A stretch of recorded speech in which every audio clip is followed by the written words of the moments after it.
దాదాపు 2 నెలల లాక్డౌన్ ఎప్పుడు ఎత్తేస్తారా అని జనం అంతా కూడా ఎదురు చూశారు. ప్రభుత్వం కూడా ఇక కట్టడి చేయలేమని చెప్పి లాక్డౌన్ ఎత్తేసింది. అందరూ మీ జాగ్రత్తలోనే ఉండాలి అంటూ హెచ్చరించింది కూడా. జనమే స్వీయ నియంత్రణ పాటిస్తున్నారని చెప్పి చేతులు ఎత్తేసింది. ఆర్టీసీ బస్సులను రోడ్డుపైకి తెచ్చేసింది. ప్రభుత్వం ఆశించింది ఒకటైతే జనం చేస్తోంది మరొకటి. 2 నెలల లాక్డౌన్తో క్రమశిక్షణ వస్తుంది అని అనుకుంటే అసలు కరోనా అన్నదే లేనట్టుగా జనం వ్యవహారం తయారైనట్టు మన దృశ్యాలలో చూస్తున్నాం స్పష్టంగా. హైదరాబాద్లో ఇవాళ కెమెరాలకు చిక్కిన ఈ ఒక్క విజువల్ చూస్తే చాలు కరోనాను పబ్లిక్ ఎంత లైట్ తీసుకున్నారో అర్థమవుతుంది. అండ్ బస్ స్టేషన్లలో ప్రయాణికుల మధ్య దూరం ఉండేలాగా ఆర్టీసీ అధికారులు ఎలాంటి చర్యలు తీసుకోలేదు. కనీసం కూర్చునేందుకు కూడా ఏ విధమైన ఏర్పాట్లు చేయలేదని చెప్పి ప్రయాణికులు వాపోతున్నారు. బస్సులు కూడా పరిమిత సంఖ్యలో ఉండడంతో గంటల తరబడి వేచి చూడాల్సి వస్తుందని చెప్పి ఆవేదన వ్యక్తం చేస్తున్నారు ప్రజలు. లాక్డౌన్ సడలింపులో భాగంగా తెలంగాణలో ఆర్టీసీ బస్సులు 2వ రోజు నడుస్తున్నాయి. అయితే కరోనా వైరస్ వ్యాప్తి చేయకుండా అన్ని రకాల చర్యలు తీసుకున్నామని చెప్పి ఆర్టీసీ అధికారులు చెప్తున్నప్పటికీ కూడా బస్ స్టేషన్లు బస్సులో మాత్రం అలాంటి పరిస్థితులు కనపడడం లేదు. భౌతిక దూరం అలాగే శానిటైజేషన్కు సంబంధించి ఎలాంటి ఏర్పాట్లు చేయలేదు. మునుపటిలాగే ప్రయాణికులు గుంపులుగా బస్సులు ఎక్కుతున్నారు, పక్కపక్కనే కూర్చుంటున్నారు. ఇది పరిస్థితి. అండ్ బస్సుల్లో భౌతిక దూరం పాటించాలన్న ఆదేశాలను ప్రయాణికులు పట్టించుకోవడం లేదు. ఎలాంటి క్యూ పద్ధతి కూడా లేకుండా గుంపులుగా బస్సులు ఎక్కుతున్నారు. మరోవైపు బస్సు లోపల కూడా ఎలాంటి డిస్టెన్స్ కనపడడం లేదు. అన్ని సీట్లలో కూర్చుని చక్కగా హాయిగా ఏమీ జరగనట్టు ప్రయాణిస్తున్నారు. ఇదేంటని ప్రశ్నిస్తే అధికారులే పక్కపక్కన కూర్చోమన్నారని చెప్పి ప్రయాణికులు చెప్తున్నారు. అలా కాదండి, మేము అలానే అని ఎక్కపోతే కింద ఉన్న ఎంప్లాయీస్ చెప్తున్నారు సీట్స్లలో కూర్చొనివ్వండి, అలా ఎవరైనా పక్కన కూర్చొనిపోతే వాళ్ళని దించేయండి అని చెప్పేసి చెప్తున్నారు. వాళ్ళే చెప్తున్నారు, మేము ఎక్కపోయినా వాళ్ళే చెప్తున్నారు. ఇప్పుడు అక్కడ కింద ఉన్నారు కదా, మైక్స్లలో అనౌన్స్ చేస్తున్నారు కదా, వాళ్ళు అన్నారు 2 సీట్స్లో 1 సీట్ ఇక్కడ 2 సీట్స్ ఉన్నాయి కదా, అలా కూర్చోకపోతే ఇందాక ఒక బస్సు ఉంది అప్పుడు మేము ఎక్కలేదు యాక్చువల్లీ. ఎందుకంటే బస్కి సీట్కి ఒక్కళ్ళే కూర్చోవాలన్నట్టుగా మేము ఎక్కలేదు. మేము కూడా మెడికల్ ఎంప్లాయీ ఎక్కపోతే వాళ్ళు ఏమన్నారంటే అలా కూర్చొని ఎక్కపోతే వాళ్ళని దించేసేయండి, కానీ కంపల్సరీగా అన్ని సీట్స్ అన్నీ ఫిల్ అవ్వాల్సిందే అని చెప్పేసి డ్రైవర్ పోతున్నా కానీ ఆపేసేసి మరీ ఎక్కిపించారు. మరి అది వాళ్ళ తప్పు కదా. ఇక బస్సులో 50% సీటింగ్ గురించి ప్రశ్నించగా డిపో అధికారులే 100% ప్రయాణికులను తీసుకురావాలని చెప్పినట్లు డ్రైవర్లు చెప్తున్నారు. ఇది పరిస్థితి.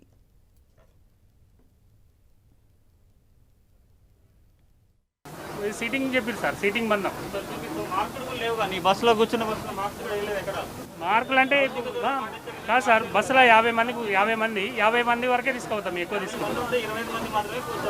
మరి మాకు చెప్పలేదు సార్. మీ నార్కట్పల్లి ఉన్నాయి ఫుల్ సీటింగ్ అయింది. సీటింగ్ బంధం తీసుకుపోమని చెప్పి సీటింగ్ బంధం తీసుకుపోమని చెప్పి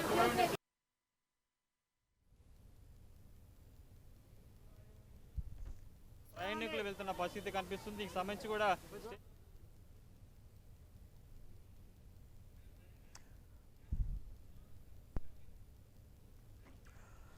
రైట్, ఇది చాలా డిస్టర్బింగ్గా ఉండే దృశ్యాలు. అంటే మనం 2 నెలల పాటు ఎందుకు లాక్డౌన్ పాటించాము, ఎవరి కోసం పాటించాము, ఆ పాటించిందంతా కూడా ఇప్పుడు వృధా అయిపోతుందా అనే ప్రశ్న తెరపైకి వస్తుంది. ఒకసారిగా 2వ రోజుకే ఇది పరిస్థితి. అంటే ఏమాత్రం భయం కానీ వైరస్ వస్తుందనే ఒక ఆందోళన గారి ప్రజల్లో ఎక్కడా కూడా కనిపిస్తున్నట్టు అనిపించట్లేదు ఈ దృశ్యాలు చూస్తుంటే. మరి ఇలాగే ఉంటే 1,00,000 కేసులు అఫీషియల్గా భారతదేశంలో దాటేసింది. కాబట్టి ముందు పరిస్థితులు మరి ఎలా ఉండబోతున్నాయి, ఎలా మనం తమాయించుకోబోతున్నాం, తేరుకోబోతున్నాం, ప్రజలకి బుద్ధి రాదా, ఇదే అంశంపై ఇవాల్టి 10TV spotlight. And retired senior IAS అధికారి, పబ్లిక్ హెల్త్ వ్యవస్థలో కూడా చాలా అనుభవజ్ఞులైన చంద్రవదన్ గారు లైవ్లో జాయిన్ అవుతున్నారు. నమస్కారం సార్ చంద్రవదన్ గారు. నమస్కారం అండి. అండ్ ఆల్సో డాక్టర్ వ్యాకరణం నాగేశ్వర్ గారు, చాలా సుపరిచిత వైద్యులు, ఇమ్యూనాలజిస్ట్. అండ్ ఈ కరోనా విషయంలో చాలా మొదటి నుంచి కూడా ఈ విషయంలో క్షుణ్ణంగా అధ్యయనం చేస్తున్న వైద్యులుగా వారు జాయిన్ అవుతారు. డాక్టర్ వ్యాకరణం నాగేశ్వర్ గారు నమస్కారం అండి. రైట్ సార్, చంద్రవదన్ గారు మీరు దృశ్యాలు కొన్ని చూశారు సార్. అంటే ఇది ఎక్స్పెక్టెడా, లేకపోతే ప్రభుత్వం ఎక్స్పెక్ట్ చేయలేదా, ఆర్టీసీ అధికారులు కూడా ఏమవుతుందిలే అయితే అయింది చూసుకుందామని వదిలేసినట్ట, ఎలా అర్థం చేసుకోవాలి సార్? ఇది ఆశ్చర్యమైన విషయం కాదు. ఇది మనం ముందుగానే ఊహించాం. 58 రోజుల తర్వాత బస్ సర్వీసెస్ మళ్ళీ తిరిగి వాళ్ళు పునర్ప్రవేశించారు. ఆంధ్రాలో 21వ తేదీ నుంచి మొదలవుతుంది. వాస్తవంగా చూస్తే సంఖ్యాపరంగా చూస్తే ఆర్టీసీ సర్వీసెస్ చాలా ముఖ్యమైనది. Right. In fact the life and that is the length and breadth of the both the రాష్ట్రాల్లో లెంత్ అండ్ బ్రెడ్త్లో వైడ్ నెట్వర్క్ ఉండేది. ఇది ఒక పబ్లిక్ రవాణా సంస్థ. అవును. ఈ పబ్లిక్ రవాణా సంస్థ మీదే అందరు కూడా ఆధారపడి ఉన్నారు. మరి 58 రోజుల తర్వాత వాళ్ళ నిత్యావసరాలు కానివ్వండి, వాళ్ళ అవసరాలు కానివ్వండి, ముఖ్యమైన అంశాలన్నీ కూడా వాళ్ళు పోస్ట్పోన్ చేసుకున్నారు.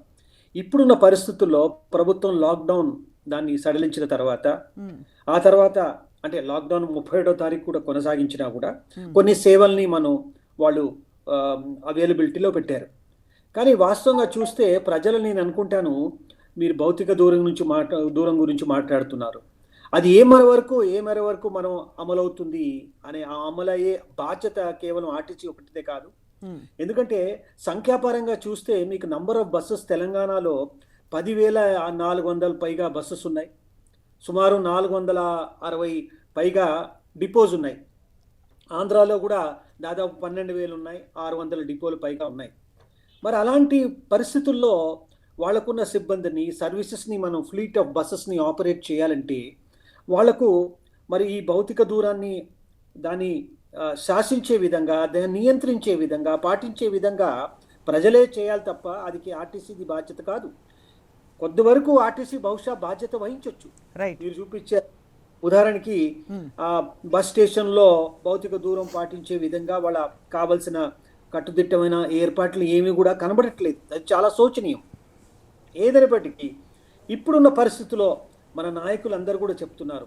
ప్రైమ్ మినిస్టర్ గారు చెప్పారు, ఇద్దరు ముఖ్యమంత్రులు కూడా చెప్పారు, ఈ కోవిడ్-19 మహమ్మారి ఇంకా కొనసాగుతూ వస్తుంది. దీనితో మనం ఎలా జీవించాలని మనం నేర్చుకోవాలి.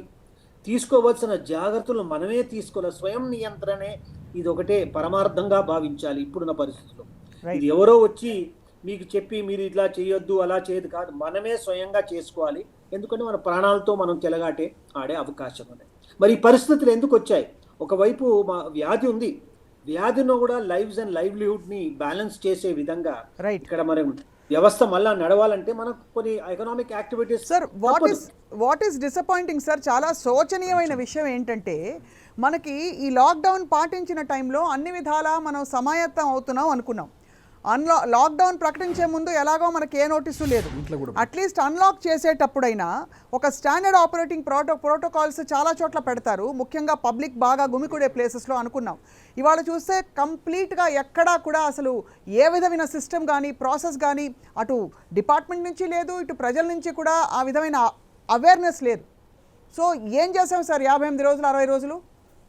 అంటే ఇది సైకలాజికల్గా పీపుల్ యొక్క ప్రెషర్. 58 రోజుల పాటు వాళ్ళు చాలా ఒక కంటైన్డ్ జీవితం గడిపారు. రైట్. వాళ్ళ దగ్గర అంటే ట్రెమెండస్ ప్రెషర్, సైకలాజికల్గా ప్రెషర్ ఉంది.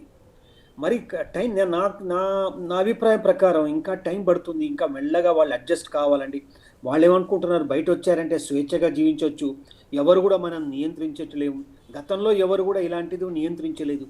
ఒక కొత్త అలవాటు, ఒక కొత్త నడవడిక తీసుకురావాలంటే ప్రజల్లో కొంచెం మార్పు రావాలి. వాళ్ళ సైకలాజికల్గా, సోషల్గా వాళ్ళ మీద మార్పు వచ్చే అవకాశం ఉంది. ఇప్పుడు ఇది మొదటి రోజే అనుకుంటా, ఇది తెలంగాణలో 2వ రోజు. కాబట్టి నేను అనుకుంటాను రాబోయే రోజుల్లో ప్రజలు ఖచ్చితంగా గ్రహిస్తారు. ఇంకో ముఖ్య విషయం మీరు గమనించారో లేదు, సామాజిక దూరం గురించే కాకుండా ఈ మాస్కులు ధరించామనే విషయం మనం ప్రభుత్వం గత 58 రోజుల పాటు చెప్పటం ద్వారా అందరూ కూడా స్వచ్ఛందంగా మాస్కులు ధరిస్తున్నారు. ఏదో రకం లాంటి మాస్కులు ధరించి బయట వెళుతున్నారు. అది మార్పు వచ్చింది, చాలా మార్పు వచ్చింది. అలాగే ఈ డిస్టెన్సింగ్ అనేది, తీసుకోవాల్సిన జాగ్రత్తలు అనేది క్రమేపీ వస్తుందని నాకు అభిప్రాయం అండి. రైట్. డాక్టర్ వ్యాకరణ నాగేశ్వర్ గారు, మీరైతే కంప్లీట్గా పీపీఈ ధరించి మరి ఇవాళ ఈ డిస్కషన్లో పాల్గొంటున్నారు సార్. వ్యాధి తీవ్రత ఎలా ఉంది సార్ ప్రస్తుతం? బయటికి వెళ్తే ఏమిటి పరిస్థితి? జనం ఏమనుకుంటున్నారంటే లాక్డౌన్ అయిపోయింది కాబట్టి కరోనా అయిపోయింది అనుకుంటున్నారు సార్. మీరు దృశ్యాలు చూసారో లేదో, చాలా అంటే కలవర పెట్టే విధంగా ఉన్నాయి. రైట్ అండి, రైట్. నమస్కారం అండి. నమస్కారం సార్. యాక్చువల్గా చూసుకున్నట్టయితే లాక్డౌన్ ఎత్తేస్తున్నాము అనగానే అంటే దసరా పండుగలు, దీపావళి పండుగలు, ఇక క్రిస్మస్, రంజాన్ ఇట్లా మన పండుగలకు అలవాటు పడ్డ ప్రజలకి ఈరోజు లాక్డౌన్ ఎత్తేస్తున్నాం అనగానే ఒక స్వేచ్ఛవాయులాగా ఒకటేసారి పక్షులన్నీ ఒకటేసారి కలకలని బయటికి రావట్టినట్టు. సరే, దానికి సైకలాజికల్ కాసా, ఆర్థికమైన కాసా, ఇంకో కాసా, మెంటల్ కాసా, ఇవన్నీ కాజులు పక్కకు పెడితే ఒకటేసారి ప్రజలు బయటికి రావడం అనేది జరిగింది. ఇది ఆశ్చర్యకర విషయం ఏం కాదు, అది సాధారణమైన హ్యాబిటే, అది సాధారణమైన బిహేవియరే. ఎక్కడ ఆశ్చర్యం అనిపిస్తుంది అంటే, ఈరోజు మీ క్లిప్పింగ్స్ను చూస్తున్నాను, నేను కూడా పేషెంట్స్తో ఇంటరాక్ట్ అవుతున్నాము. ఒక నియంత్రణ అనేది మనం ఈరోజు 40-50 రోజులు ఏదైతే ఫాలో అయ్యామో, ఏదైతే టీవీ ఛానల్స్లో కష్టపడి ప్రతి బులెటిన్ అలర్ట్ చేస్తూ వచ్చారో, ఒకటేసారి ఇమ్మీడియట్గా బస్ స్టాండ్లో చూసుకున్నట్టయితే అవాక్కయ్యే పరిస్థితి ఏర్పడ్డది. ఎవరు అవాక్కవుతున్నారు? నియంత్రణ అన్న వాళ్ళు అవాక్కవుతున్నారు. ఇగో మాలాగా పీపీపీ వేసుకొని ప్రజల్ని కాపాడుకోవాలన్నవాడు అవాక్కవుతున్నాడు. ప్రజల ప్రాణాలు కాపాడాలని ఎవరైతే లాఠీ పట్టుకొని రోడ్ల మీద బిర్యానీలు తినుకుంటూ తిండి కూడా తినకుండా రోడ్ల మీద పడుకున్న పోలీసులు అవాక్కవుతున్నారు. ఈరోజు పరిస్థితి చాలా దారుణంగా ఉంది. నియంత్రణ అనేది లేకపోతే చాలా ఇబ్బందికర పరిస్థితి ఏర్పడుతుంది. భయంకరమైన పరిణామాలు ముందు వచ్చే అవకాశాలు ఖచ్చితంగా ఉంటాయని ఒక వైద్యుడిలాగా దీన్ని బట్టి మేము చెప్పగలుగుతున్నాం. సో అంటే ఇప్పుడు ఈ 60 రోజుల లాక్డౌన్లో సార్ నిజంగానే అంటే ఇది ప్రజలు ఏమీ నేర్చుకోలేదన్నారా, లేకపోతే అంటే ఒక ఆర్టీసీ బస్ డిపో ఓపెన్ చేస్తే ఊళ్ళ ప్రయాణాలకి ఎలా ఉండబోతోంది అనేది ముందు చూపుతో కొంచెం అధికారులు కూడా గెస్ చేయొచ్చు. ఎందువల్ల స్టాండర్డ్ ఆపరేటింగ్ ప్రోటోకాల్స్ పెట్టలేదు? ఒక క్యూ వ్యవస్థ పెట్టి ఇక్కడ ఈ మార్గం నుంచి వస్తారు, బస్సులోకి ఎక్కడానికి ఇంత భౌతిక దూరం. ఇవాళ గ్రోసరీ స్టోర్స్ దగ్గర ఉంది, పెట్రోల్ బంక్స్ దగ్గర ఉంది, కీలకమైన హాస్పిటల్స్ దగ్గర కూడా పాటిస్తున్నారు. పాటించండి ఆర్టీసీ పబ్లిక్ ట్రాన్స్పోర్ట్ ఒకటి, రెండోది మద్యం దుకాణాలు ఓపెన్ చేసిన తర్వాత అది కూడా మొదటి రోజు చూసాం, రెండో రోజు మూడో రోజు నుంచి కొంచెం అక్కడ కూడా లైన్లో పడ్డారు. ఏమిటి సార్ ఈ ఆత్రం ఏమిటి, ఈ తెలియంతనం ఏమిటి, లేదు ఈ నిర్లక్ష్యం ఏమిటి నాగేశ్వర్ గారు? అంటే ఇక్కడ ఒక్కటి చూడాలండి, ఇప్పుడు ప్రజలు పాపం అమాయకులండి, నిజంగా కూడా వాళ్ళకి ఏం తెలియదండి. వాస్తవానికి చూసుకున్నట్టయితే లాక్డౌన్లో పోయేటప్పుడు ఇంట్లో కూర్చోమని చెప్పారు ప్రభుత్వం వాళ్ళు, బస్సులు రద్దు చేశారు, ఆటోలు రద్దు చేశారు, ట్రైన్లు రద్దు చేశారు, ఉద్యోగాలన్నీ కూడా మూతపడ్డాయి, ఇంట్లో కూర్చోమంటే సిన్సియర్గా ప్రభుత్వం చెప్పినట్టు విన్నారు, ఇంట్లో కూర్చున్నారు. ఈరోజు లాక్డౌన్ ఎత్తివేశారు. సరే, కారణాలు ఏ కారణమైనా కానీ ఎత్తివేసిన తర్వాత బస్ స్టాండ్ దగ్గర పోయిన తర్వాత వాళ్ళ మెంటాలిటీ ఎలా ఉందంటే, లోపల పొమ్మన్నప్పుడు కరోనా ఉంది, బయటకు వచ్చాం కదా కరోనా లేదు, కరోనా లేనప్పుడు ఇంకా నియంత్రణ ఎక్కడిది? ఇది ఒకటి. రెండోది, మాస్కులు ఎంతమంది పెట్టుకుంటున్నారు? ఈరోజు బస్ స్టాండ్లో ఉన్న 1000 మంది 2000 మందిని కనుక మీరు చూసినట్టయితే what is the percentage of people wearing mask? What are the people getting social distancing? ఎక్కడ పోయింది? ఆర్టీసీ వాళ్ళు ఈరోజు బస్సులు నడుపుతామని చెప్పారు. ఆ ప్రణాళిక ఎప్పటి నుంచో ఉంది కదా, నడపాలి, సహాయం చేయాలి, అక్కడిక్కడ తిప్పాలి ప్రజలను ఉంది కదా. ఎందుకు డొల్లతనం కనపడుతుంది? ఎందుకు ఫెయిల్ అవుతుంది ఆర్టీసీ? అసలు అన్నిటికంటే ముఖ్యమైన విచిత్రం ఏంటంటే సప్న గారు, మొత్తం డబల్గా అంటే 40 సీట్లుంటే 140 మందిని ఎక్కించుకొని పోయి బస్సులు తిరుగుతేనే లాస్ట్లో ఉన్న ఆర్టీసీ. విచిత్రం ఏంటంటే ఈరోజు మధ్య సీట్లో తీసేసి 2 సీట్లు పెట్టుకొని మేము నడిపిస్తాం అంటున్నారు. నువ్వు అన్ని ఇంటూ 4 టైమ్స్ నువ్వు ప్యాసింజర్లు ఎక్కించుకుంటేనే లాస్ట్లో ఉన్న ఆర్టీసీకి ఈరోజు ఒకటేసారి ఆతృతం రావడము, తగిన జాగ్రత్తలు తీసుకోపోవడము. ఎవరు చెప్పలేదా వీళ్ళకి జాగ్రత్తలు తీసుకోవాలని? నియంత్రణ అనేది లేదా? థర్మామీటర్, కాంటాక్ట్ అసలు అట్లాంటివి ఎక్కడా కనపడలేదు. అంటే ప్రజల్ని వదిలిపెట్టేశారనమాట. నిన్న మొన్నటి వరకు ముంబైలో, ఢిల్లీలో చూసాం, ప్రజలు అలా కనపడుతుంది. చాలా విచిత్రమైన పరిస్థితి. ఇప్పుడు గవర్నమెంట్ నుంచి రావాలి కదా సార్. చంద్రవర్ధన్ గారు మీరు చెప్పండి సార్, ఇప్పుడు ఒక పెద్ద లాక్డౌన్, ఒక పాండమిక్, ఒక ప్రపంచ క్రైసిస్, అందులో రాష్ట్రాలన్నీ కూడా చాలా తీవ్రంగా నియంత్రించి పోలీసులు అసలు అంటే ఎంతవరకు అంటే 3 లక్షల బళ్ళు సీజ్ చేశామని చెప్పి చాలా గర్వంగా చెప్పుకున్న పరిస్థితి నుంచి ఒకరోజు ఒక సాయంత్రం సడన్గా మేము అన్నీ ఓపెన్ చేసేస్తున్నాం అని చెప్పి ప్రభుత్వం ప్రకటించడం ఏంటి? అక్కడి నుంచి ఏమాత్రం లీడ్ టైం ఇవ్వకుండా ప్రజలకి తమాయించుకోవడానికి కూడా, లేకపోతే తేరుకోవడానికి, అర్థం చేసుకోవడానికి ఏం జరుగుతుందని చెప్పి ఒక్కసారిగా ఏ ప్రోటోకాల్స్, ప్రాసెసెస్ ప్లేస్లో పెట్టకుండా ఈ 3 చెప్తున్నారు, మీకు మీరే బాధ్యులు అని చెప్పేసి మాస్క్ ఒకటి ధరించమంటున్నారు. అంతకు ముందు ఎప్పుడో మాస్క్ ధరించకుండా బయటకు వెళ్తే ఫైన్ వేస్తామన్నారు. ఇప్పుడు ఆ పరిస్థితులు కూడా కనిపించట్లేదు. మరి if something goes wrong sir, మళ్ళీ లాక్డౌన్కి వెళ్లాల్సిన దుస్థితి వస్తుంది మనకి. ఇది స్వయంగా ముఖ్యమంత్రి గారు కూడా చెప్పారు. మరి ఎవరి బాధ్యత సార్ అది, if you go back to lockdown? చూడండి, ఒక విధంగా ప్రభుత్వం కొంచెం నిర్లక్ష్య వైఖరి ఇందులో కనబడుతుంది. ఎందుకంటే మనం లాక్డౌన్ ఎత్తేసే ముందు మరి ఈ సర్వీసెస్ అన్నీ మళ్ళా రెస్టోర్ చేసేటప్పుడు కొంచెం ప్రిపరేటరీ ఎక్సర్సైజ్ చేయవలసింది. Some sort of a public campaign, లేకపోతే సమ్ సూచనలు ఇవ్వటం, లేకపోతే వాళ్ళ ఒకవేళ దీన్ని ఉల్లంఘిస్తే మరి దాని పరిణామాలు ఈ రకంగా ఉంటుందని కొన్ని ప్యూనిటివ్ మెజర్స్ కూడా పెట్టుంటే బాగుండేది. అది ఏది చేయకుండా, ఎందుకంటే government is acting under pressure because of economic pressure, ఒకవైపు ప్రజల నుంచి కూడా ఒత్తిడి చాలా వస్తుంది కాబట్టి ఈ రకంగా వాళ్ళు చేశారు. కానీ రెండోది, మనం ఆల్రెడీ వీఆర్ ఐ థింక్ ఈ నియంత్రించకపోతే, ప్రజలు కూడా స్వచ్ఛందంగా కొన్ని నియమ నిబంధనలు పాటించకపోతే we're going to shortly see what epidemiologist have already predicted. Already చైనాలలో మరి ఇతర ప్రాంతాల్లో మనం యూరోప్లో చూస్తున్నాం. సెకండ్ వేవ్ ఆఫ్ ఇన్ఫెక్షన్స్ వచ్చే అవకాశం ఉంది. కాబట్టి ఆ సెకండ్ వేవ్ ఆఫ్ ఇన్ఫెక్షన్స్ వచ్చే ముందు migrants are already reaching there respective వాళ్ళ ఇళ్లకు వెళ్ళిపోతున్నారు. కాబట్టి మరి వాళ్ళ నుంచి కూడా మరి ఈ వ్యాధి కూడా ప్రబలే అవకాశం ఉంది. కాబట్టి మనం ఖచ్చితంగా, నేను అనుకుంటాను, గవర్నమెంట్ మళ్ళా ఖచ్చితంగా దీన్ని సీరియస్గా ప్రోటోకాల్స్ని ప్లేస్లో పెట్టి కావాల్సిన ప్రోటోకాల్స్, అదేవిధంగా ఈ నంబర్ ఆఫ్ బస్సెస్ని పెంచితే బాగుంటుంది. ఎందుకంటే ప్రజల్లో ఒక అభిప్రాయం ఏముందంటే బస్సెస్ మళ్ళీ దొరకవు, ఏదో రకంగా వెళ్ళిపోవాలి, ఆ తర్వాత మళ్ళీ బస్సులు ఉంటుందో లేదో, అదే కాకుండా సాయంకాలం 7 లోపల ఇంటికి చేరుకోవాలి. కాబట్టి ఆ నిబంధన వల్ల కూడా ప్రజల్లో కొంచెం ఒత్తిడి ఉంది. కాబట్టి ఇది నేను అనుకుంటాను బహుశా రాబోయే 1-2 డేస్లో ఖచ్చితంగా దీన్ని వాళ్ళు కొంచెం క్రమంగా పద్ధతి పాటించే అవకాశం ఉంది. దీనికి ప్రభుత్వం కూడా తగు చర్యలు తీసుకోవాలి. సార్, ప్రభుత్వమే కదా సార్ తీసుకోవాలి లీడ్. ఎందుకంటే జనం పిచ్చోళ్ళ సార్. మీరు ఇంట్లో కూర్చోండి అనగానే ఇంట్లోంచి బయటకు వచ్చిన వాళ్ళని లాఠీలు పెట్టి, పోలీసులు పెట్టి, మొత్తం వ్యవస్థ అంతా భయపెట్టి ఒక విధంగా ఏదో జరిగిపోతుంది అని మనం అనుకున్నాం. సడన్గా ఒకరోజు రాత్రికి రాత్రి మారిపోయిందా సార్? మన క్రైసిస్ ఉందా లేదా బ్లాక్ అండ్ వైట్లో మనం తెలుసుకోవాలి first.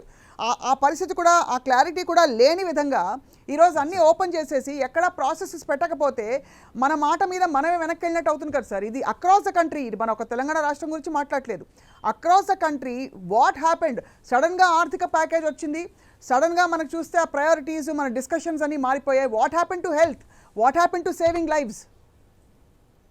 Saving lives is of utmost priority. Already మన తెలంగాణలో ముఖ్యమంత్రి గారు కూడా చెప్పారు, ఆంధ్రాలో కూడా ముఖ్యమంత్రి కూడా చెప్తున్నారు. మనం ఇలాంటి స్వయం నియంత్రణ పాటించకపోతే, జాగ్రత్తలు పాటించకపోతే మళ్ళా అలాంటి పరిస్థితులు పునరావృతం అవుతుందని చెప్పారు. మళ్ళా లాక్డౌన్స్కి మనం పరిమితం అవుతాం. కాబట్టి ప్రజల్లో భయం జరగాలి, భయం ఇంకా ఉండాలి. వాళ్ళ భయం ఉంది. భయం ఏంటంటే ఈ ట్రాన్స్మిషన్ ఒకటే భయం వాళ్ళకి. కానీ ఈ రకంగా ఈ సోషల్ డిస్టెన్సింగ్ని పబ్లిక్ ట్రాన్స్పోర్ట్ ద్వారా మరి ఇతర పబ్లిక్ ప్లేసెస్లో ఉల్లంఘిస్తే వస్తుందన్న విషయం కూడా వాళ్ళు మర్చిపోతున్నారు. కేవలం ఏంటంటే వాళ్ళు హరీడ్గా వాళ్ళ పనులు చేసుకోవాలి, వాళ్ళ గమ్యానికి చేరాలనే ఉద్దేశంతో తప్ప వేరేవన్నీ కూడా వాళ్ళు దాన్ని ఏం పాటించట్లేదు. కాబట్టి రాబోయే రోజుల్లో ఖచ్చితంగా ఆర్టీసీ అధికారులు కూడా చర్యలు తీసుకోవాల్సిన విషయం చాలా ముఖ్యం అండి. రైట్. డాక్టర్ నాగేశ్వర్ గారు, ఇప్పుడు పరిస్థితి ఏమిటి సార్? అంటే మనకి సడన్గా మెడికల్ నంబర్సు, లేకపోతే ఇన్ని కేసులు బయటపడుతున్నాయి, ఈ జోన్స్లో బయటపడుతున్నాయి అనే అసలు విషయాలన్నీ పక్కకి వెళ్ళిపోయి సడన్గా ఒక నిద్రలోంచి మేలుకొని ఇప్పుడు అంతా అయిపోయింది అన్నట్టు ఫీలింగ్ వస్తుంది సార్. ఏం జరుగుతుంది డాక్టర్ నాగేశ్వర్ గారు? మెడికల్గా వాట్ ఈస్ ద ప్రెడిక్షన్? అంటే రాబోయే రోజుల్లో దేశవ్యాప్తంగా ఎలా ఉండే అవకాశాలు, ప్రమాదం ఉందని మీరు హెచ్చరిస్తున్నారు? First I should appreciate you Sapna గారు. నిఖార్సుగా మీరు నిలదీసి అడుగుతున్నారు. చాలామంది అట్లా అడగటానికి కూడా భయపడుతుంటారు, అడిగితే కోపాలు కూడా వస్తుంటాయి. చక్కగా అడుగుతున్నారు మీరు. ఫస్ట్ పాయింట్ ఒకటి చెప్తున్నానండి, ఎట్టి పరిస్థితుల్లో కూడా సోషల్ డిస్టెన్సింగ్ గురించి ఎవరైతే మాట్లాడుతున్నారో, హార్వర్డ్ మెడికల్ స్కూల్లో ఒక రీసెర్చ్ చేశారు. ఏం రీసెర్చ్ చేశారంటే, సోషల్ డిస్టెన్సింగ్ 6 feet ఏదైతే చెప్తున్నారో, ఎప్పుడు ఒక రూమ్లో ఒక జగాలో మనం కూర్చున్నప్పుడు 6 feet దూరంలో ఒక మనిషి నిలబడాలి అని. ఈ రూలు బండి మూమెంట్లో ఉన్నప్పుడు అప్లై కాదండి. చాలా మందికి తెలియదు ఈ విషయం. నేను బైక్లో వెళ్తుంటే వెనక ఇంకో బైక్లో ఎవడైనా వస్తున్నాడు అనుకోండి, నాకు ముందర బైక్కి ఎంత డిస్టెన్స్ ఉండాలి? 6 feet కాదండి, మీటరు 2 మీటర్లు కాదండి, కనీసం ఇట్ ఈస్ 20 meters. ఒకవేళ నేను రన్నింగ్ చేస్తున్నాను అనుకోండి, నాకును ముందర వాడికి ఎంత డిస్టెన్స్ ఉండాలి? It is not 1 meter or 2 meter, it is 10 meters. ఇవన్నీ గణాంకాలు ఎవరు చెప్పారు? హార్వర్డ్ మెడికల్ స్కూల్లో వాళ్ళు నిష్ణాతులు దీని మీద పరీక్ష చేసి చెప్పారు. ఎందుకు చెప్పారు? మూమెంట్ జరిగినప్పుడు ఎయిర్ మూమెంట్ ఎక్కువగా ఉంటుంది కాబట్టి, ఇప్పుడు బస్సు జరిగినప్పుడు గాలి ఎక్కువ వస్తుంది కాబట్టి ఫస్ట్ సీట్లో ఉన్నవాడికి గనక లక్షణాలు ఉంటే ఆ బస్సులో లాస్ట్ సీట్కి వాడికి కూడా దెబ్బ పడే అవకాశం ఉంటుంది. మరి ఇవన్నీ ముఖ్యమంత్రి గారికి చెప్పరా అంటే చెప్తారు. కానీ పరిస్థితి ఎలా ఉందంటే, when biology is not taken care your economy will fail. ఈ సూత్రాన్ని అర్థం చేసుకోవటానికి టైం పడుతోంది. ఎవరికి టైం పడుతోంది? ఎవరైతే నిర్ణయాలు తీసుకోవాలో వాళ్ళు ఏమనుకుంటున్నారు, ఎకానమీ నిలబడితే గవర్నమెంట్ నడుస్తుంది, ఎకానమీ నిలబడితే ప్రజలు సంతోషపడతారు. That is temporary only.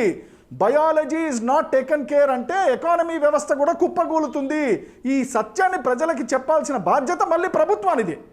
ఇక్కడ మన గ్యాప్ వస్తుంది కాబట్టి పీపుల్ ఆర్ నాట్ అండర్స్టాండింగ్. పొమ్మన్నారు, లోపల కూర్చున్నారు, రమ్మన్నారు, బయటకు వచ్చాం, అదేంటి ఇట్లా అంటున్నారు. అది వాస్తవం. అంటే ఇప్పుడే చెప్పారు కదా సార్, ఇప్పుడు బస్సుల్లో కూడా కొంతమంది చూస్తుంటే మమ్మల్ని ఇలా కూర్చోమన్నారు కాబట్టి మేము ఇలా కూర్చున్నామని చెప్తున్నారు. అంటే ఇది అక్రాస్ స్టేట్స్, ఇది ఒక తెలంగాణ రాష్ట్రం ఒకటే కాదు, 2 రాష్ట్రాల పరిస్థితులు చూస్తున్నాం. రేపటి నుంచి మనకి ఏపీలో ఏవో కొన్ని ప్రోటోకాల్స్, శానిటైజర్ బాటిల్స్ అవి పెట్టుకుంటున్నట్టు తెలుస్తోంది. సో చంద్రవర్ధన్ గారు సార్, ఇప్పుడు ఈ పరిస్థితుల్లో మనం అంటే ఆల్మోస్ట్ ఇప్పుడు లాక్డౌన్ మొత్తం ఎత్తేసారు అనే ఫీలింగ్లోనే ఉంది. Hyderabad so called containment Jones ఎక్కువగా ఉండే లిస్ట్ ఉండే హైదరాబాద్లో కూడా మనకి బాగానే వెహికల్స్ పిచ్చి పిచ్చిగా తిరుగుతున్నాయి రోడ్ల మీద. ఇదే ఛాన్స్ కదా అని చెప్పేసి జనం బయటకు వస్తున్నారు, ఏం జరుగుతుందో కూడా చూస్తున్నారు సార్. మరి ఈ పరిస్థితుల్లో how do we contain this disease sir? అంటే కేసుల సంఖ్య పెరిగిపోతే మళ్ళీ మనమే గాబరా పడిపోతాము, ఇలా అవుతుందని చెప్పేసి మళ్ళీ లాక్డౌన్ పెట్టేస్తాము. కేసెస్ సంఖ్య పెరిగే అవకాశం రోజు చూస్తున్నాం. 45-50 వరకు మన తెలుగు రాష్ట్రాల్లో పెరుగుతుంది. మరి కానీ ప్రభుత్వం వేరే అంశాల మీద ఎక్కువ దృష్టి పెట్టాలి. మరి ఇప్పుడు దురదృష్టం అనండి, మళ్ళా టెస్టింగ్ అనే అంశాన్ని కూడా ఆ తెర మీద వచ్చింది. రైట్, మనం టెస్టింగ్ ఇంకా పెంచాలి. అది కేవలం ఇది స్పెసిఫిక్గా టార్గెటెడ్ గ్రూప్స్ని కూడా వీళ్ళు చేయటం ద్వారా అది బహుశా అది పొరపాటమైన విషయం. ఈరోజు కూడా కేంద్ర ప్రభుత్వం కూడా మన తెలంగాణ ముఖ్యమంత్రికి చీఫ్ సెక్రటరీ గారికి ఒక లెటర్ కూడా రాయటం జరిగింది. మీరు యావరేజ్ నెంబర్ ఆఫ్ టెస్ట్ చాలా తక్కువ ఉందని ఇంకా మీరు పెంచాలి. ఎందుకంటే టెస్టింగ్ ద్వారా ఇంకా మనం ఈ వ్యాధి ఎలాగుంది ఇప్పుడు చాలా మంది కూడా చెప్తున్నారు. ఇది నగ్నంగా బయట ఎవరు మాట్లాడట్లేదు, కానీ వాస్తవంగా జరిగే విషయం ఏంటంటే కమ్యూనిటీ ట్రాన్స్మిషన్ ఆల్రెడీ మొదలైందంటున్నారు. కమ్యూనిటీ ట్రాన్స్మిషన్ మొదలైనప్పుడు మనం తీసుకోవాల్సిన జాగ్రత్తలు చాలా తీసుకోవాలి. అందరూ కూడా చాలా జాగ్రత్త పడాలి. ఈ లాక్డౌన్ అనే ప్రక్రియ దేనికి పెట్టారండి? వ్యాధిని కంట్రోల్ చేయడానికి, దాని యొక్క తగ్గుముఖం పెట్టడానికి చేశారు తప్ప అది లాక్డౌన్ వల్ల అది మందు కాదు. లాక్డౌన్ ఈజ్ నాట్ ఎ మందు. Lockdown is only to slow down the progression of this particular virus. అది ప్రజలు గ్రహించాలి. దీంతో పాటు వేరే అంశాలు చాలా ఉన్నాయి. I think we need to revisit some of the requirements now. ఇప్పుడు దేశంలో బెస్ట్ ప్రాక్టీసెస్ ఎక్కడ చేస్తున్నారు? కేరళలో ఏ రకంగా బెస్ట్ ప్రాక్టీసెస్ చేస్తున్నారు? ఇప్పుడు గెస్ట్ వర్కర్స్ అండ్ మైగ్రెంట్స్ మళ్ళీ తిరిగి వచ్చినప్పుడు వాళ్ళు ఏ రకంగా ప్రోటోకాల్స్ పాటిస్తున్నారు? So there are some well established practices and models. Kerala నుంచి, మన కర్ణాటక నుంచి, మరి ఇతర రాష్ట్రాల నుంచి కూడా మన తెలుగు రాష్ట్రాలు కూడా నేర్చుకొని కేంద్ర ప్రభుత్వం ఇచ్చే మార్గసూత్రాలను కూడా ఖచ్చితంగా దాన్ని అమలు చేయాలండి. ఎందుకంటే ఒక్కొక్క రాష్ట్రం ఒక విధంగా వాళ్ళ యొక్క అప్రోచ్ ఉంది. ఇది దీర్ఘకాలంలో పరిణామాలు తీవ్రంగా ఉండబోతుంది. రైట్ సార్, మీరు అంటే కరెక్ట్గా చెప్పారు సార్. అండ్ డాక్టర్ నాగేశ్వర్ గారు, అసలు అంటే ఎక్సెప్ట్ ఈ కంటైన్మెంట్ జోన్స్ జిహెచ్ఎంసీ పరిధిలోని ఏరియాస్ తప్ప మిగతావన్నీ గ్రీన్ జోన్స్ అన్నారు. Does that mean green Jones కాబట్టి మనం ఇష్టం వచ్చినట్టు స్వేచ్ఛగా పక్కవాడి మీద చేయేసి బస్సులో కూర్చునే పరిస్థితుల్లో ఉన్నామా? అంటే సో కాల్డ్ గ్రీన్ జోన్స్లో ఏమిటి సార్ వాస్తవిక పరిస్థితులు మెడికల్గా? ప్రపంచ ఆరోగ్య సంస్థ, ICMR, భారతదేశం ప్రభుత్వము వాళ్ళు చాలా క్లియర్గా గైడ్లైన్స్ చెప్పారు. ఏమని చెప్పారు? అయ్యా, రెడ్, గ్రీను, ఆరెంజు, ఎల్లో మీరు ఇట్లా జోన్లు పెట్టుకున్నారు కరెక్టే, కానీ గ్రీన్ జోన్ మళ్ళీ రెడ్ జోన్కి రాదు అని శాసనం ఏది లేదు. A green zone can become red zone if the proper care is not taken. అట్లాగే red zone can become green zone if proper care is taken. ఇటు కేర్ కనపడట్లేదు, అటు కేర్లెస్నెస్ కనపడుతుంది. మీరు అన్నట్టు భుజాల మీద చేసుకొని ఒకరినొకరు తగులుకుంటూ ముందరికి వెళ్తుంటే ఇంకా గ్రీన్ జోన్ ఏమిటండి? అంటే మళ్ళీ మన రిజల్ట్ పేపర్ వచ్చి మన పరిస్థితి ఏమిటి, మళ్ళీ ఒక అంచనా వస్తే అయ్యో కేసులు పెరిగిపోయినాయి అని చెప్పి మళ్ళీ మనం తపన పట్టం తప్పితే ఒకటే క్లియర్గా చెప్తున్నామండి, chief minister of any state, ఇక్కడ ఎక్కడ అని కాదు, any state should take the responsibility of organising these people in the transport. ఈ ట్రాన్స్పోర్ట్ డిపార్ట్మెంట్ వాళ్ళని కూర్చోబెట్టి పాఠాలు చెప్పాల్సిన అవసరం ఉంటుంది. అది రాత్రి 2 అయినా 3 అయినా 4 అయినా, అయ్యా ఇట్లా రేపు 10,000 మంది వస్తారు ప్రతి బస్ స్టాండ్కి, మీ జాగ్రత్తలు ఏమిటి? మీ దగ్గర సిబ్బంది లేదనుకోండి, పోలీస్ వాళ్ళు ఉన్నారు, ఎన్ఎస్ఎస్ వాలంటీర్స్ ఉన్నారు, కార్యకర్తలు ఉన్నారు, ఎవరు లేరండి. ఏపీఎస్ఆర్టీ బస్సులో ఏం చేయగలరు? వైద్యులు కూడా చాలా తక్కువ ఉన్నారు, కానీ వైద్యులకి సహకారంగా చాలా మంది ముందరకు వచ్చారే. అట్లాగే ట్రాన్స్పోర్ట్ డిపార్ట్మెంట్ ఒక్కసారి డోర్లు ఓపెన్ చేసినప్పుడు వాళ్ళ సిబ్బంది కనుక తక్కువ అవుతుంది, ప్రజల మీద పడతారు అనుకున్నప్పుడు, why did not you call your voluntary forces? NCC వాళ్ళు ఉన్నారు, ఎన్ఎస్ఎస్ వాళ్ళు ఉన్నారు, ఇంకా రెడ్ క్రాస్ వాళ్ళు ఉన్నారు, వీళ్ళందరూ హెల్ప్ చేస్తారు కదా. ఏది లేకుండా అంటే ఎంత నిస్సహాయ స్థితిలో ప్రజలను వదిలిపెట్టారంటే it is a very bad, it is a shameful thing for any state.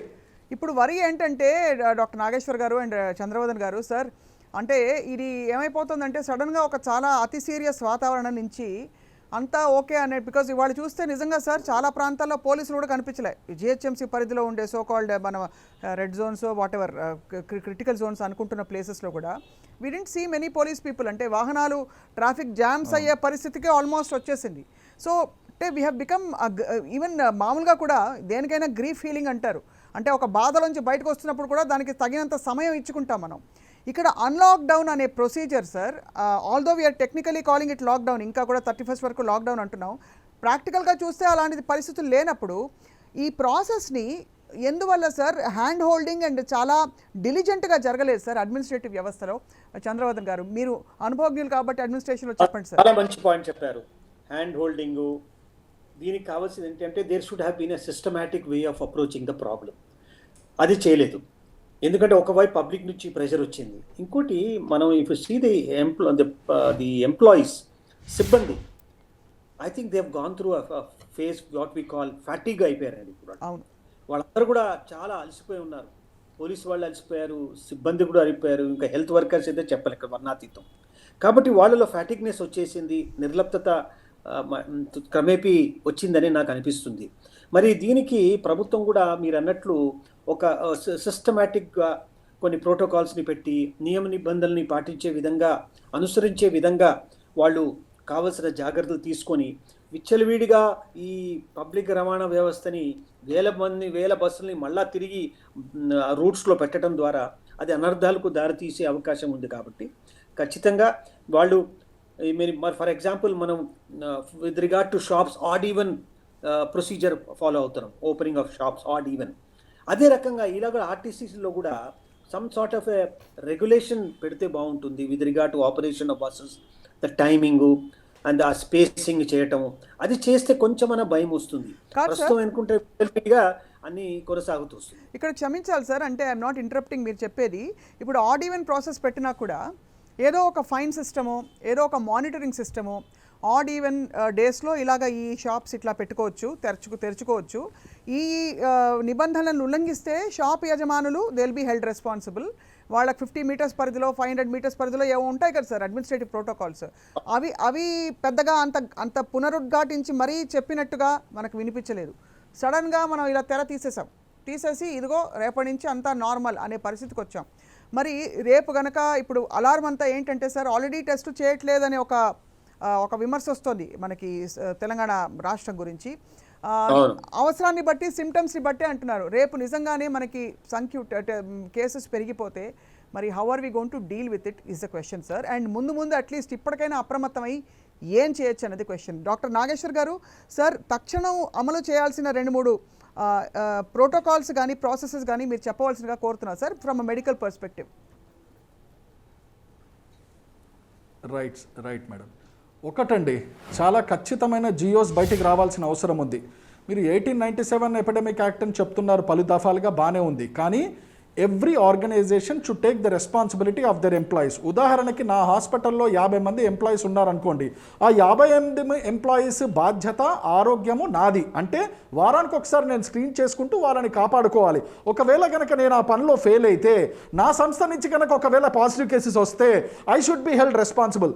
దాన్నే మనం ఏమంటున్నామంటే, మీరు ఎట్లాగైతే ఎకనామిక్ అఫెన్సెస్ని చాలా తీవ్రంగా పరిగణించి 420 కేసు పెట్టి నాన్ బెయిలబుల్ వారెంట్ ఇస్తారో, అట్లా యజమానుల మీద మీరు ముక్కుపాదం పెట్టాల్సిన అవసరం ఉంటుంది.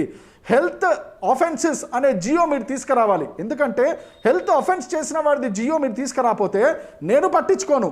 50 సభ్యులున్న సంస్థలో నేను పట్టించుకోను, 500 ఉన్న సంస్థలో వాడు పట్టించుకోడు, 5000 ఉన్న సంస్థలో వాడు పట్టించుకోకపోతే ఇంక ఎవడు పట్టించుకుంటాడు? The owner, the entrepreneur, the organiser should be held responsible. He should be charged, he should be penalised, his account should be freeze, he should be given notices. ఇవన్నీ జరుగుతున్నాయా అండి? ఎక్కడైనా విన్నామా అండి? ఇక్కడ సార్ ఎవరైనా చేశారా అండి? ఎవరు ఆ మాట లేదు, ఉసురే లేదు. ఇక్కడ ఒక మాట I'd like to gently bring up sir. ఇది చేయాల్సిన అవసరం ఉంది. తప్పకుండా సార్. అండ్ ఇదే కంటిన్యూ చేస్తూ ఇప్పుడు జిఎంఆర్ ఎయిర్పోర్ట్స్ నుంచి ఒక వీడియో విడుదలైంది మనకి రీసెంట్గా of the kind of processes మొదలుకొని అసలు ఏ విధమైన కాంటాక్ట్ లేకుండా అడుగుపెట్టినప్పటి నుంచి లోపలికి వెళ్ళే వరకు ఏం చేయబోతూ ఎలా ఉండొచ్చు కొత్త వ్యవస్థ అని చెప్పి. శానిటైజర్స్ కూడా సెన్సర్ బేస్డ్ శానిటైజర్స్, ఎక్కడా కూడా టచ్ లేకుండా. అంటే మనకి ఎయిర్పోర్ట్ లెవెల్లో లేకపోతే ఒక స్టార్ హోటల్ లెవెల్లో మనకి ప్రాసెసెస్ ఉంటాయి, ప్రోటోకాల్స్ ఉంటాయి. కానీ పేదవాళ్ళు ఎక్కువ మంది మాసెస్ ట్రావెల్ చేసే ఒక రవాణా వ్యవస్థలో మనకి ప్రాసెసెస్ అవసరం లేదు, ప్రోటోకాల్స్ అవసరం లేదు, ఎవరు అడగరు, పట్టించుకోరు, వీళ్ళు ఇంకా వదిలేస్తారు, చేతులు ఎత్తేస్తారు. ఏ పార్టీ న్యాయం ఇది చంద్రవర్ధన్ గారు? ఎగ్జాక్ట్లీ. ప్రోటోకాల్స్ని ఉల్లంఘించే దాన్ని ప్రోత్సాహకరంగా ఎవరు ప్రోత్సహించరు. మళ్ళా మనం we are coming back to square one. ప్రజల్లో మార్పు రావాలి, వాళ్ళే స్వయంగా నియంత్రించుకోవాలి. ఇంకోటి మాస్ బేస్ ట్రాన్స్పోర్ట్ సిస్టంలో మనం చూసాం. మాస్ బేస్ ట్రాన్స్పోర్ట్ సిస్టంలో ఎస్పెషలీ ఇక్కడ మనకు డెన్సిటీ ఆఫ్ ద పాపులేషన్ చాలా ఎక్కువ ఉంది. పర్ డెన్సిటీ అది ఎంత ఎక్కువగా ఉండటం వల్ల there is a great pressure on the public transport services. We don't have any alternate mode of transport system unlike other countries లాగా.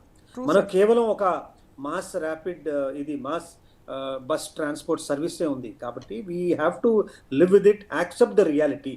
దీన్ని మనం we have to regulate ourselves. ప్రజల్లో మార్పు రావాలి, చైతన్యం తేవాలి, ఒక సస్టైన్డ్ క్యాంపెయిన్ కూడా చేయవలసిన అవసరం ఉంది. Because there is no alternative to public transport system అంటే.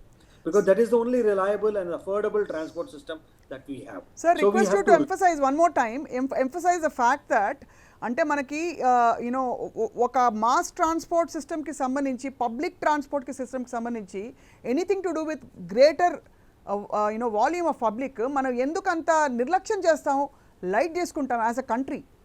It's very sad sir. వలస కూలీల విషయంలో చూసాం. అండ్ ఇన్ జనరల్ చూస్తే చాలా జాగ్రత్తగా పంపుతున్నాం అనుకుంటున్నాం. రేపు రైళ్ళు ఓపెన్ అవుతే ఏమిటి సార్ పరిస్థితి? అలాగే ఇంకా రాబోయే ఐ థింక్ 9 నెలలు సంవత్సరం పడుతుంది అంటున్నారు ఏమైనా వ్యాక్సిన్ రావడానికి. మనం జాగ్రత్త బయటపడిపోయామని ఊపిరి పీల్చుకోవడానికి. ఈలోగా అన్నీ మనం మూసేసి కూర్చోం కదా.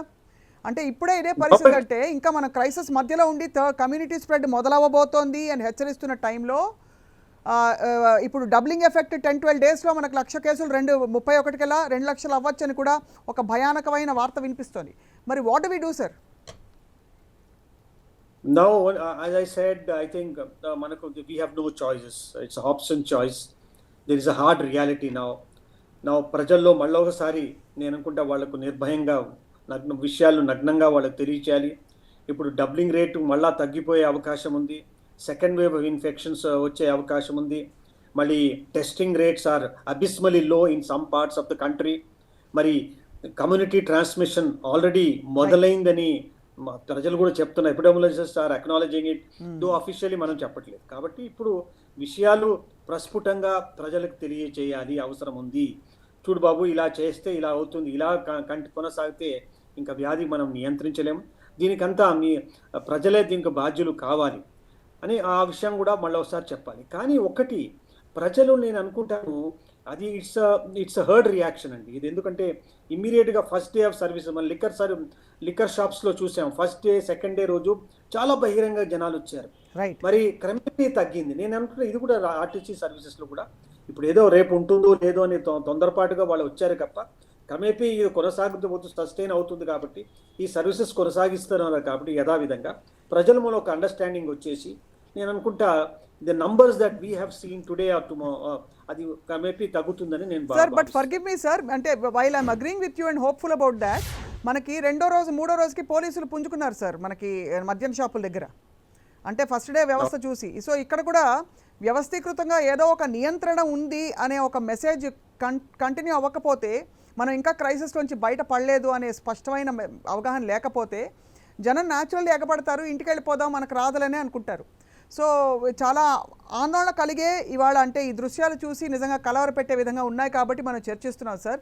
ఇప్పుడు తక్షణం ఇంకా కూడా మనకి టైం ఉందని చెప్పేసి, but regarding community spread doctor Nageshwar గారు, ఇప్పుడు ప్రస్తుతం ఉండే సంఖ్యలు ఏం సూచిస్తున్నాయి సార్? ప్రస్తుతం మనకి చాలా గ్రీన్ జోన్స్ ఏర్పడ్డాయి, బట్ అఫ్ కోర్స్ మీరు అన్నారు ఆ ప్రమాదం ఎప్పటికీ ఉంటుందని చెప్పి. ఇప్పుడు వల్నరబుల్ ఏరియాస్ మీరు ఇప్పుడు ఇవాళ చూసిన దృశ్యాల్లో ట్రాన్స్మిషన్కి వల్నరబుల్ పాయింట్స్ ఏమిటి సార్? అసలు ఈ రెడ్ జోన్ గ్రీన్ జోన్ మీరు ఎప్పుడు మాట్లాడతారు? ఎప్పుడు మాట్లాడతామంటే ఈ స్ట్రాటజీ గురించి, if everything was under lockdown then you talk about this strategy of red zone and other green zones and other zones. మీకు ఆ స్ట్రాటజీ ట్రాన్స్పోర్ట్లో అప్లై చేయలేమండి. ఇప్పుడు ఒక్కసారి ప్రజలు అక్కడి నుంచి ఇక్కడికి అక్కడికి తిరుగుతున్నారు అనుకోండి, where is the question of red zone and green zone? అన్ని జోన్లు డేంజర్ జోన్సే, every one becomes in the danger జోనే. ఇప్పుడు ట్రాన్స్పోర్ట్లో జరిగేది ఇప్పుడు మీరు పెట్టిన చర్చ కూడా అలార్మింగ్ ఎందుకైందనంటే every one falls under red zone. It is not that one fellow is in a green zone, another fellow red zone. So మీరు ఆ red zone green zone concept మీరు ఒక్కసారి పబ్లిక్ ట్రాన్స్పోర్ట్లో వచ్చిన తర్వాత అప్లై చేయలేమండి. అది రానంత వరకే మీరు ఇళ్లలో కంటైన్మెంట్ పెట్టుకున్నంత వరకే మీ red zone green zone principle work అవుతుంది. ఇక్కడ మనం చేయవలసింది ఒకటే, ఇంతకుముందు చంద్రవర్ధన్ గారు చెప్పినట్టు people need to be told clearly ఇది ప్రమాదము అని చెప్పవలసిన అవసరం మళ్ళీ ఉంది. ఇప్పుడు of course economy is very important, I don't say it is not, but health is more important, biology is more important. ఇంతకుముందు చెప్పినట్టే ఈ మాట ఎవరు చెప్పాలి? నియంత్రణ చేసుకుంటూ ప్రజలకు అర్థమయ్యే విధంగా మళ్ళీ ప్రభుత్వమే చెప్పాల్సి వస్తుంది. మీరు పోలీసుని పెడతారా, ఇంకో వ్యవస్థను పెడతారా, బస్ స్టాండ్ దగ్గర క్యూ లైన్లు పాటించమని చెప్తారా? ఒక్కటి మాత్రం నేను చెప్తున్నానండి, అంటే ఈ ఊర్లో ఈ నేల మీద పుట్టిన మనిషిలాగా I am admitting the fact అండి, we stay in an area where discipline is not so much అండి. అంటే కట్టబట్టుకొని కొడతా అంటే కానీ మాట వినే పరిస్థితి లేదు. చాలా చోట్ల మనకు అదే చూస్తున్నాం. సినిమా టికెట్ల దగ్గర నుంచి మొదలు పెట్టుకుంటే, బస్ టికెట్ల దగ్గర నుంచి మొదలు పెట్టుకుంటే అన్ని చోట్ల ఇదే గుంపు కూరడం, ఇదే మీద పట్టడం ఇలా. సో ఈ నియంత్రణ అనేది మళ్ళీ మనం తీసుకురావాల్సిన అవసరం ఉంటుంది, ప్రజలకి గట్టిగా చెప్పాల్సిన అవసరం ఉంటుంది. అట్లా చెప్పినా వినకపోతే ప్రజలది తప్పని అనాలి. కానీ దానికి ముందు అసలు అంటే ప్రాసెస్ ప్లేస్లో పెట్టాలి కదా సార్. నేను అనేది ఏంటంటే చెప్పిన మాట వినడానికి ముందు మాట చెప్పాలి. అంటే సోషల్ ఏదో భౌతిక దూరం పాటించడం కాదు, రేపటి నుంచి బస్ డిపోలు తెరుస్తాం, ఇట్లా ఉంటుంది, బస్ డిపోల దగ్గర ఇది వ్యవస్థ, ఇన్ని మీటర్లు పాటించాలి, ఇది చేయాలి, ఇలా చేస్తే మీకు ఇది, షాపులు తెరుస్తాం, షాపుల బయట ఇది పరిస్థితి, ఇన్ని కేసులు నమోదవుతే ఇది, దీనికి ఫైన్ ఇంత, ఇలాగ క్లియర్ కట్గా స్ట్రాంగ్ ఇన్స్ట్రక్షన్స్ వచ్చి ఈ కండిషన్స్లోనే ఎకనామిక్ యాక్టివిటీ కోసం మాత్రమే మనం మెల్లిమెల్లిగా తెరుస్తున్నాం, మీ అందరి సహకారం కావాలి. అదొకటి. రెండోది సార్, డాక్టర్ నాగేశ్వర్ గారు మీరు మెడికల్ జర్నలిస్ట్గా కూడా ఉన్నారు, దేశాల్లో జరుగుతున్న అనేక ట్రెండ్స్ని స్టడీ చేస్తున్నారు కాబట్టి ఒక 2 రెఫరెన్సెస్ ఇస్తారా సార్ క్లుప్తంగా మనకి ముగించే లోపు? ఇతర దేశాల్లో ఏ సిస్టమ్, అంటే చైనా, ఇప్పుడు వుహాన్ కావచ్చు, ఎక్కడైనా సిస్టమ్ అంతా మారిపోయింది after this crisis, where they have adapted to the new system very well అని. రైట్. సో ఇక్కడ వుహాన్ గురించే మనం మాట్లాడుకోవాలండి. వుహాన్ గురించి మాట్లాడుకుంటే మనం చైనా లాగా మనం చేయలే కదండి, అంత నియంత్రణ ప్రభుత్వం కాదు కదండి మంది అని మళ్ళీ మన వాళ్ళే అంటారు. సో మనం అట్లాంటి రూల్స్ ఇంప్లిమెంట్ చేయలేమండి. కానీ తప్పదు, కొన్ని సందర్భాల్లో ప్రజలు మంచి కోరే ప్రభుత్వాలకి, ప్రజలు మంచి కోరి మంచి ఆరోగ్యంగా ఉండాలని కోరుకున్నప్పుడు కొన్ని స్ట్రింజెంట్ రూల్స్ తప్పవు. వుహాన్లో తీసుకున్నట్టయితే so many testing points are there now. Same situation రష్యాని తీసుకోండి మీరు, రష్యాలో ఏం జరుగుతుంది, సెకండ్ వేవ్ స్టార్ట్ అయింది. చంద్రవర్ధన్ గారు చెప్పినట్టు second wave is very dangerous. ఇప్పుడు కంటే కూడా సెకండ్ వేవ్లో మనకి రెసిస్టెంట్ ఫార్మ్స్ వస్తాయి. Second wave is the wave which causes maximum calamity. ఈ విషయం మనం చాలా క్లియర్గా తెలుసుకుంటున్నాం. రష్యాలో ఏం జరిగింది, రోజుకి 6,000 రోజుకి 7,000 పాజిటివ్స్ వస్తున్నాయి, వాళ్ళు బొబ్బేలు ఎత్తిపోతున్నారు. అంత ఇబ్బందిలో ఉన్న సెకండ్ వేవ్లో కూడా ఒక నియంత్రణ, ఒక పద్ధతి, even today Russia is able to follow that. So మనం ఎందుకు ఫాలో కాలేకపోతున్నాం? మన వాళ్ళు ఇంతేనే, నేను అట్లాంటి ఆలోచనకు రావట్లేదు. Right. The system should be implemented. అధికారంలో కూర్చున్నవాడు, పెద్దన్నవాడు చెప్తే వినకపోతే కట్టన్న చూపించాలి, కొట్టకపోవచ్చు, కట్టన్న చూపించాలి. అట్లా చూపించకుండా సిస్టమ్ని ఇన్ ఆర్డర్ పెట్టకుండా ప్రజలు ఇలా చేశారు అని అనుకోవడం, I think we are unnecessarily going into an area where people will be at larger risk. People అంటే ఎవరు? మీరు, నేను, చంద్రవర్ధన్ గారు, మీ చుట్టూన్నవారు, నా చుట్టూన్నవారు, అంతే కదండి. అవును. రైట్. హోప్ఫుల్గా మనం వైండ్ అప్ చేసే లోపు చంద్రవర్ధన్ గారు, I'll make all one point. yes sir, అదే we want to, yeah. Point is, now government should put into a slew of measures they should start implementing immediately in the light of the last few days 2 days experience. ఒకటి I think ఒకటి చాలా ప్రస్ఫుటంగా నొక్కి చెప్పాలి ప్రభుత్వం ఏమిటంటే this public transport in the light of this epidemic still flagging very high, people should confine travel only for essential travel and rather than non essential. ఇప్పుడు ప్రతి వాళ్ళు మా ఊరికే వీళ్ళింటికి వెళ్తాము, వాళ్ళు మామూలుగా వెళ్ళేసి వద్దాం, ఎలా ఉంది చూసొద్దాం అని we should confine our travel only to essential, need based ఉండాలి. ఈ విషయాన్ని కూడా కొంచెం ప్రజల్లో కొంచెం తెలిపితే బాగుంటుంది. ఎందుకంటే యూరోప్లో చూశారు, యూరోప్లో మనం వారు డాక్టర్ గారు చెప్పారు, ఇప్పుడు కొన్ని కంట్రీస్లో ఆల్రెడీ అన్ని సడలింపు ఇచ్చారు. సడలింపు ఇచ్చిన తర్వాత వాళ్ళకు ఎలాంటి అనర్థాలు, what are the lessons of liberalising the entire transportation system, అక్కడ లెసన్స్ ఎలాగున్నాయి, వాళ్ళు ఎలాగ చేస్తున్నారు, దాన్ని ఎలాగ నియంత్రించాలి, ఆ రకంగా మనం ఉన్న ప్రోటోకాల్స్ని కొన్ని రివైజ్ చేసుకొని hard hitting measures will not get compliance immediately because there is public resistance ఉంటుంది కాబట్టి we have to put it only in a phased manner and in a soft approach rather than trying to communicate to them, taking up a campaign, a public service campaign తీసుకోవాలి. ఇవి చెప్తే బాగుంటుంది. rather than you cannot whip the lash on the public because it will meet with resistance and defeat the very purpose of the whole program that we are talking about. Right, absolutely sir. అంటే మీ సూచనని చాలా సహేతుకంగా అందరూ వినేవాళ్ళందరూ స్వీకరిస్తారని చెప్పి ఆశిస్తున్నాం. ఈ చర్చ కూడా sir ఇవాళ కారణం ఏంటంటే మనకి నిజంగానే ఈ గత 58-60 రోజుల్లో ప్రజల జీవితాలు అతలాకుతలం అయిపోయాయి సార్. చాలామంది చాలా త్యాగాలు చేసి వాళ్ళకు ఉండే తిండిని ఆసరాని మొత్తం కోల్పోయి ఇంటి పట్టు నుండి ఈ లాక్డౌన్ని కష్టతరంగా ఒక అయోమయ పరిస్థితుల్లో పాటించుకుంటూ వచ్చారు. సో మనం పెట్టుకున్న పరిధుల్ని, మనం పెట్టుకున్న లక్ష్మణ రేఖల్ని మనమే ఇలా బేఖాతరు చేసేసి పూర్తిగా అంటే ఏమీ జరగనట్టు వాళ్ళు ప్రవర్తిస్తున్నామంటే గుండె జారిపోతుంది. ఎందుకంటే ఎంత నష్టం జరిగిన జీవితాలకి మనకు ఆల్రెడీ తెలుసు సార్. ఇవాళ అట్లీస్ట్ నియంత్రణ దిశగా ప్రభుత్వం చర్యలు తీసుకుంటుంది, బాధ్యత దిశగా పౌరులు కూడా అత్యంత జాగ్రత్తతో వాస్తవాల్ని గ్రహిస్తూ మసులుకుంటారని చెప్పి కోరుకుంటున్నారు సార్. చంద్రవర్ధన్ గారు ధన్యవాదాలు. డాక్టర్ వ్యాకరణ నాగేశ్వర్ గారు ధన్యవాదాలు sir for all your inputs. And ఇది వాళ్ళ 10 టీవీ స్పాట్లైట్. చిన్న విరామం తీసుకుందాం.